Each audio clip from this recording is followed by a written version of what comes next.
Hello বন্ধুরা, দেখুন সকালবেলাতেই যে গোবর আর মাটি যে গুলে নিয়েছি, এই যে গোলা, একে দেশের দিকে মানুষ ল্যাপা বা নিকানো বলে, তা শহরের দিকে আমরা বলি নেতা দেওয়া। তাই যে গোবর নেতা দিয়ে, এই যে গ্রামের দিকে নিয়ম আছে সকালবেলা উঠে গোবর নেতা দেওয়া, তাই এই যে আমরা গোবর নাতা দিচ্ছি। দেখুন কত সুন্দর লাগছে দেখতে।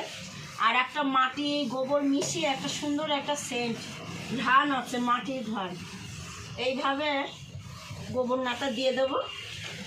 আমরা কিন্তু সব পারি করতে, গ্রামে মাটির উনানে কাঠ দিয়ে জ্বালিয়ে রান্নাও করতে পারি, গোবর নাতাও দিতে পারি, সব কিছুই করতে পারি, আমাদের কোনো অসুবিধা হয় না।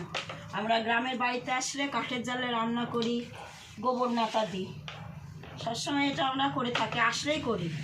আমরা 3 বোনই করি এটা, যে যখন পাই টাইম তখন আমরা সবাই একসঙ্গে করি। দেখুন এইভাবে এই যে গোবর নাতা দিয়ে নেব,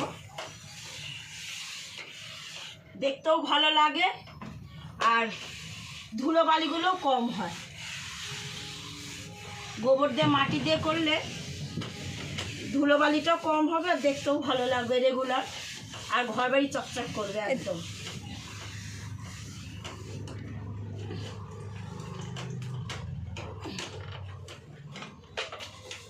আগে ওই দিকটা নিকিয়ে না, এই দিকটা করে নিই।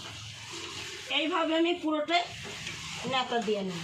তাহলে যাবে কি দিয়ে, কোনখান দিয়ে যাবে, কোনখান দিয়ে? ওই জায়গাটা ফাঁকা না রাখলে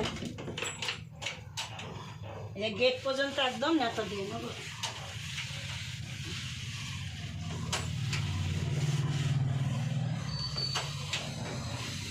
ওটা ঠেলা সরিয়ে দেয়। হয়ে গেছে।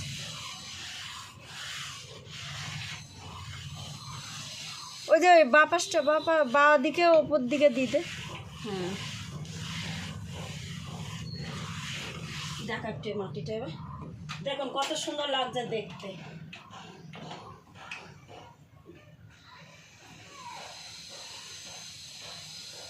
ঠিক আছে, টাটা করে দেয়। টাটা।